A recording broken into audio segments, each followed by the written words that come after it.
Bu kara sevdayı sardım başıma. Senden ayrı kalmak bana güç şimdi.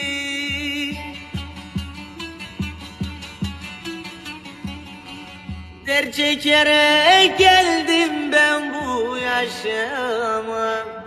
Senden ayrı kalmak bana güç şimdi.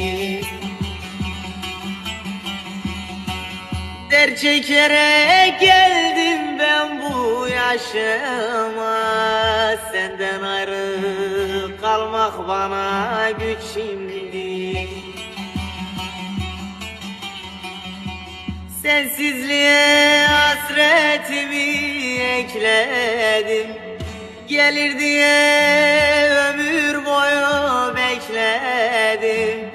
Bir resmin var iş koynunda sakladım. İsyan etsem belki bana suç şimdi.